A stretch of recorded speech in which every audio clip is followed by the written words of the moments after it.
जय हिंद, जय हिंद। स्वाधीन भारत का गौरवशाली अभिवादन। रोम रोम को गर्व से भर देने वाले ये दो शब्द हैं मद्रास निवासी सी पिल्लई के। ये संयोग ही था कि 1933 में नेताजी से पिल्लई की भेंट हुई और उनके ये अनूठे शब्द नेताजी को छू गए और जय हिंद बन गया स्वाधीनता का जय घोष। जय हिंद, जय हिंद। नेताजी का नाम आते ही तुम मुझे खून दो मैं तुम्हें आजादी दूंगा बरबस याद आ जाता है। उनके एक भाषण का हिस्सा है ये ओजस्वी नारा, जिसे नेताजी ने 22 सितंबर 1944 को आजाद हिंद फौज के शहीदों की याद में दिया था। हमारी मातृभूमि स्वतंत्रता की खोज में है। तुम मुझे खून दो मैं तुम्हें आजादी दूंगा। ये स्वतंत्रता की देवी की मांग है। 23 जनवरी 1897 को कटक में जन्मे सुभाष चंद्र बोस में बचपन से ही राष्ट्र प्रेम की भावना कूट कूट कर भरी थी। गुलामी की जंजीरों में बंधे भारत की तस्वीरें उन्हें बेचैन करती रहीं। ये बेचैनी ही उनके लिए सब कुछ न्योछावर कर देने की प्रेरणा बनी। आजाद हिंद फौज को संबोधित करते हुए नेताजी ने कहा था, हमने जो आजादी की लड़ाई छेड़ रखी है उसे तब तक जारी रखना होगा जब तक हमें मुकम्मल आजादी हासिल न हो। दलादली, बहस मुबाहस और विभिन्न मतभेदों को भुलाकर विभिन्न दिशाओं में बिखरी सारी ताकत जितना शीघ्र हम केंद्रित कर सकेंगे उतना ही जल्द हम आजादी हासिल कर सकेंगे। हमारे सामने इस वक्त सबसे बड़ी समस्या संघ शासन विधान को हमेशा के लिए दफना देने की है। तभी हम अपने मन के मुताबिक अपना शासन विधान तैयार कर सकेंगे। वर्तमान शासन विधान तो हमारी मर्जी की खिलाफ साम्राज्यवाद को मजबूत कर हमारी गुलामी की जंजीरों को और मजबूत करने के लिए बनाया गया है। इसे आप हरगिज स्वीकार न करें। आप संगठित शक्ति से आत्म बलिदान करने के लिए जल्द से जल्द तैयार हो जाइए। न मालूम कब बिगुल बज उठे। इस वक्त नेताजी की जिंदगी पर सबसे ज्यादा असर पड़ा कटक के रेवेंशा कॉलेजिएट स्कूल के प्रिंसिपल बेनी माधव दास का, जहां उन्होंने 1909 में दाखिला लिया था। उनके असर से उन्होंने सिर्फ 15 वर्ष की आयु में ही विवेकानंद का संपूर्ण साहित्य पढ़ डाला, लेकिन उनकी नेतृत्व क्षमता दिखी कोलकाता के प्रेसिडेंसी कॉलेज में, जहां 1916 में वे पहुंचे। यहीं शिक्षकों से झगड़े में छात्रों का नेतृत्व नेताजी ने संभाला।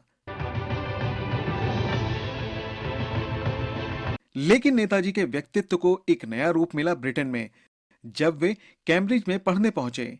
यहां उन्होंने सिविल सेवा परीक्षा पास की, लेकिन विदेशी सरकार की चाकरी को नामंजूर कर दिया। मशहूर इतिहासकार कपिल कपूर कहते हैं, आजाद हिंद सरकार was the only government in the world of a country, and I say it of a country because it functioned from India, you know, had everything, which never surrendered to the allied forces. वो दौर गांधी का था, इसलिए उन पर भी गांधी जी के विचारों का असर पड़ा और भारत लौटते ही उनसे मिलने मुंबई जा पहुंचे। 20 जुलाई 1921 को महात्मा जी से भेंट के बाद नेताजी ने खुद को स्वाधीनता आंदोलन को समर्पित कर दिया। गांधी जी की सलाह पर कोलकाता लौटकर वे देशबंधु चित्तरंजन दास के साथ काम करने लगे। सुभाष चंद्र बोस को 11 बार अंग्रेज सरकार ने जेल भेजा।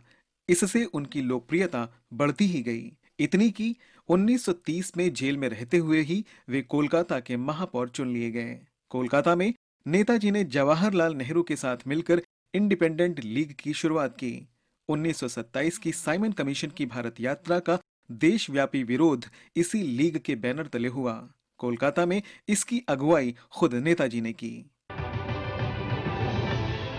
इसी बीच आया 1931 का साल। भगत सिंह की रिहाई के लिए गांधी जी ने आक्रामक कोशिश नहीं की। इससे नेताजी क्षोभ से भर उठे। फिर उनका अहिंसक आंदोलन से मोहभंग होने लगा। इन्हीं दिनों आजादी के आंदोलन में हिटलर और मुसोलिनी से मदद लेने की भी वे सोचने लगे। खराब सेहत की वजह से उन्हें यूरोप जाने की सलाह मिली। 1933 से 1936 तक नेताजी यूरोप में रहे। इस दौरान उन्होंने मुसोलिनी और आयरलैंड के नायक डी वल्लेरा से भेंट की और स्वाधीनता आंदोलन में सहयोग मांगा। भारत लौटे सुभाष नौजवानों के चहेते बन गए। उनकी तूती कांग्रेस में भी बोलने लगी, इतनी कि 1938 के हरिपुरा कांग्रेस अधिवेशन में वे गांधी जी के उम्मीदवार पट्टाभी सीतारमैया को हराकर अध्यक्ष बन बैठे। इससे गांधी जी से उनका मतभेद और बढ़ता गया। आखिरकार उन्होंने कांग्रेस से इस्तीफा दे दिया। इतिहासकार मक्खन लाल कहते हैं, In the official history, Netaji Subhash may have been forgotten. Official historians may have forgotten totally, but he remained in the memory of popular public, popular narrative, and that is what the real history is, because it goes into from generation to generation to generation. Congress से अलग होने के बाद नेताजी ने 1939 में forward block की स्थापना की। इसके बाद उनकी सोच में क्रांतिकारी बदलाव आया। आजादी की लड़ाई में उन्हें हथियारबंद संघर्ष से परहेज नहीं रहा। नेताजी ने स्वयं कहा है, I am overjoyed to see that you have already realized that the responsibility of winning freedom does not rest merely on the shoulders of our countrymen at home. It is but natural that they should bear the brunt of the burden, and they have been doing so already. But at the same time, every Indian, no matter where he may be living at the present time, has a duty towards his country, and he must contribute his due share towards this final victory. साल 1939 ने दुनिया को बदल कर रख दिया। दूसरा विश्व युद्ध छिड़ गया। सशंकित अंग्रेज सरकार ने नेताजी को घर में ही नजरबंद कर दिया।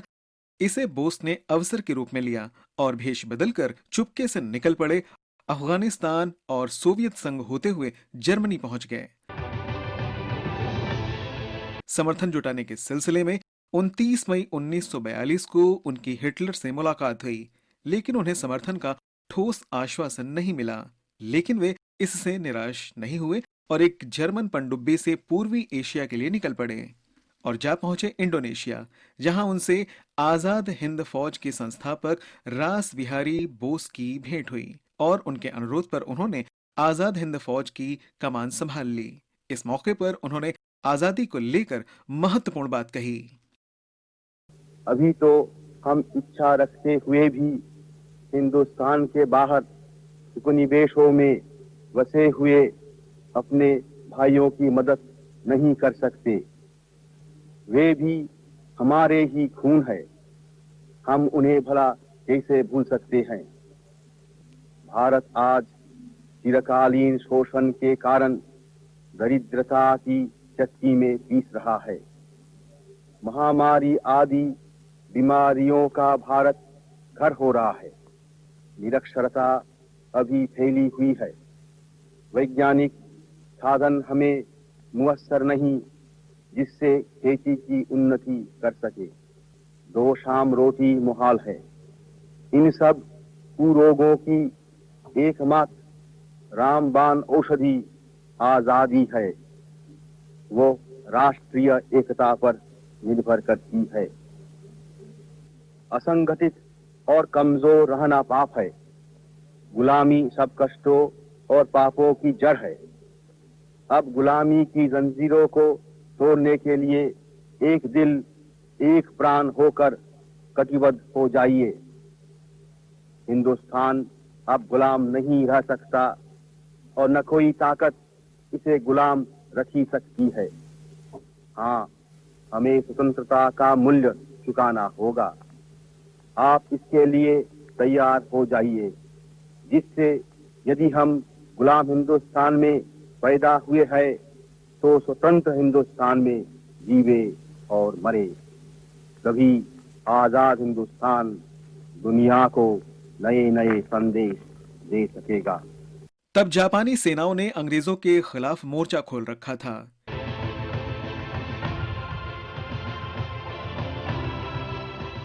नेताजी जापान का सहयोग लेने की कोशिश में थे। जापानी प्रधानमंत्री तोजो ने नेताजी को समर्थन का भरोसा दिया। उन्होंने जापान की संसद को संबोधित किया और अपनी बात दुनिया के सामने रखी। उनके ओजस्वी भाषण के बाद जापान उनका दीवाना हो गया।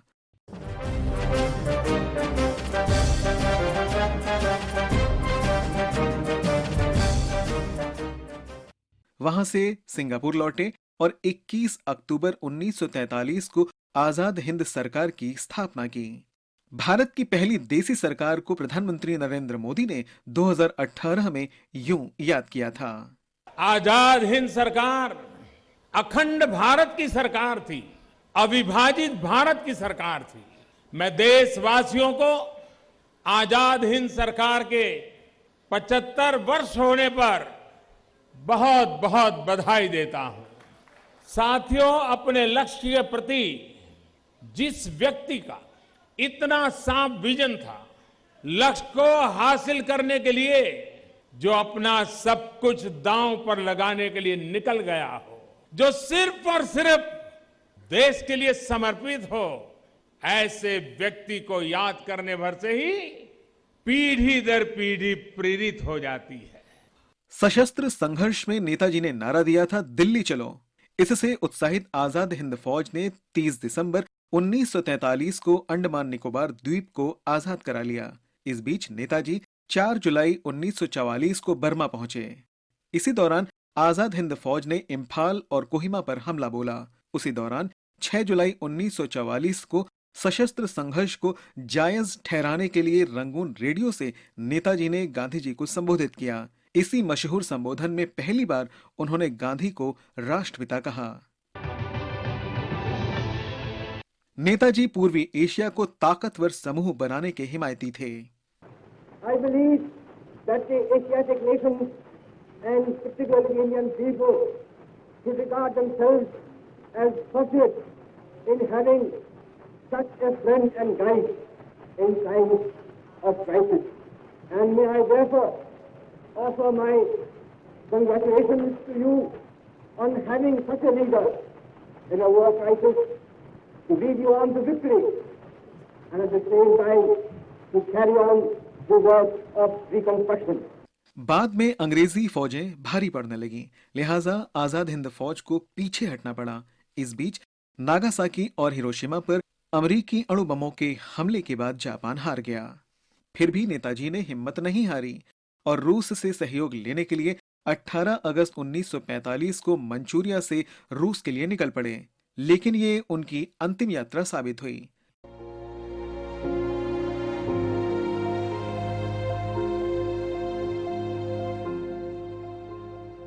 नेताजी से जुड़ी अनगिनत कहानियां हैं जिनका प्रकाश में आना बाकी है। प्रधानमंत्री नरेंद्र मोदी की कोशिशों से नेताजी से जुड़े 1000 से कुछ ज्यादा दस्तावेज अब तक सार्वजनिक कर दिए गए हैं। उन्हें राष्ट्रीय अभिलेखागार में देखा जा सकता है। आजादी के इस नायक की जयंती 23 जनवरी को भारत सरकार ने पराक्रम दिवस के तौर पर मनाने की घोषणा की है। इसके साथ ही अगले साल भर तक उनके 125वें जन्म वर्ष के तौर पर कार्यक्रम होंगे। एक दस्तावेज के अनुसार नेताजी के अंतिम शब्द थे, लोगों को बताना कि मैं देश की आजादी की खातिर आखिरी सांस तक लड़ा। अपने संघर्ष का नतीजा देखने के लिए नेताजी भले ही जिंदा नहीं रहे, लेकिन 1946 में हुए नौसैनिक विद्रोह के पीछे उनकी ही प्रेरणा मानी जाती है। आजादी के आंदोलन की जब भी चर्चा होगी, नेताजी के ओजस्वी शब्द हमें याद आते रहेंगे।